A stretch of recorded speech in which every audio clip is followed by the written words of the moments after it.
So we decided to walk to the back of the building. If you take a look and walk with me, you can see that the top of this building is completely gone. And now the fire has spread to this part of the building. Many people who call this place home woke up to signs on their doors telling them to evacuate immediately. If you guys seen our story on Monday, you know that many residents here have holes in their ceilings and deplorable conditions in their apartments. Now this morning, the response was about half and half wanting to show up for classes and half not really wanting to come back to classes after Monday's shooting. As you can see, there's a ton of drivers still on the roads, even with the slick conditions. Strange Matter Coffee in Lansing put these signs on the doors today out of precaution because it received a 10-page threat in the mail. Now, the number of electric vehicles that have been bought in the U.S. have nearly tripled since President Biden took office. And as you can see around us, electric vehicles are everywhere at this year's auto show.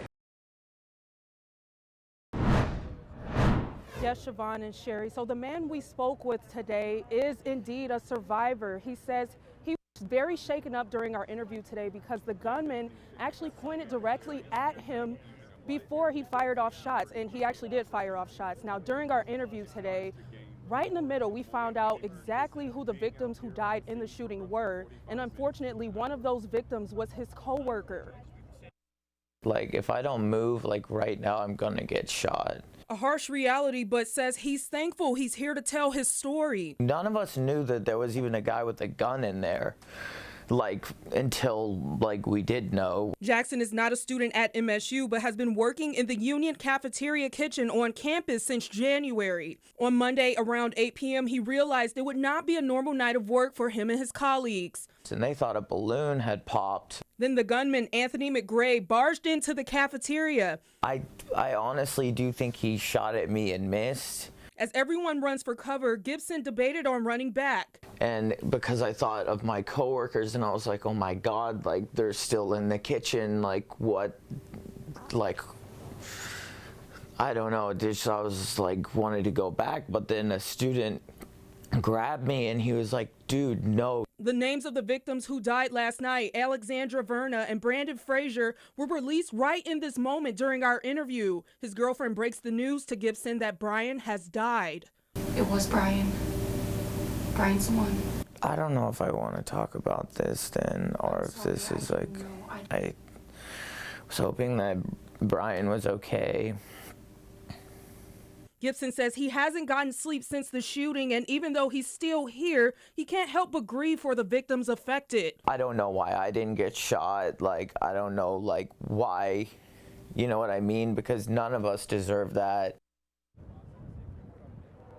Now, as you can see, we're at the Rock here on campus, and students are still lining up to pay their respects to the victims that we lost last night. Now, as far as the story we're talking about right now, Gibson says the cafeteria where he works, the back door of that place is always open, and that is likely how the shooter got into the building and did what he did. I don't understand. I was the smallest guy in that whole section. Instead of feeling the bass from the metal music, Dustin Knowles says all he felt was pain when he was attacked at a concert venue last Friday. He's a photographer in the Lansing music scene. Here's video he shot that night. He says things were going very well.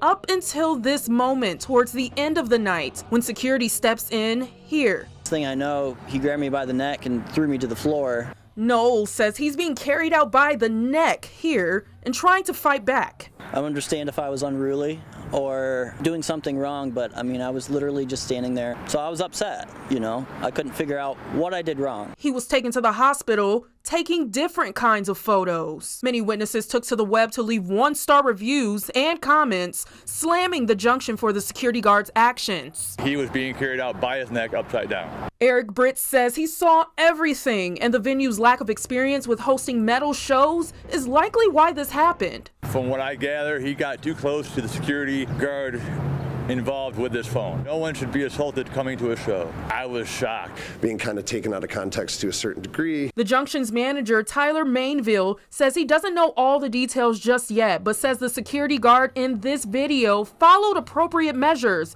but couldn't tell us what Noel did wrong. Room full of people that are moshing, and that particular guard was involved in trying to deal with an injured person immediately previous to that. Expectations of safety were a lot higher, and sometimes bad things happen. The club says it plans to file a defamation lawsuit for all those bad reviews, and so does Noel for his injuries, but he hopes one thing comes from the pain he's going through tonight. I want to make sure that people feel safe when they go to shows.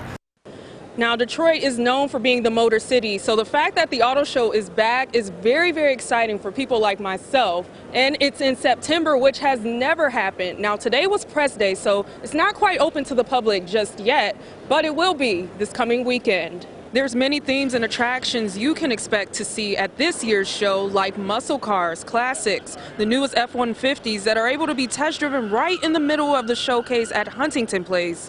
One theme that caught a lot of people's attention today was the Dinosaur Off-Road Vehicle Encounter, which is a Jurassic walkthrough experience featuring life-size dinosaurs, a T-Rex, and other outside themes you can see, along with some sweet rides. That's one of the many things one man from Germany is looking forward to seeing, but of course, he's looking forward to seeing some of his favorite cars. I traveled here from Chicago. I'm originally from Germany. Actually, I have a couple of my colleagues from Germany who flew in. The media days and the industry days are the most exciting, of course. That's when you have the most access to companies and to the vehicles. And yeah, we just look forward to it. It's the first show after the pandemic. And yeah, it's certainly great to see what they have come up with. Now, the auto show will be back on Saturday this weekend, so you have a lot of time. And also, it's going to go all the way until the 25th, which is a Sunday. So get your tickets while you can. Here for you in Detroit, Darrylin Horne, 6 News.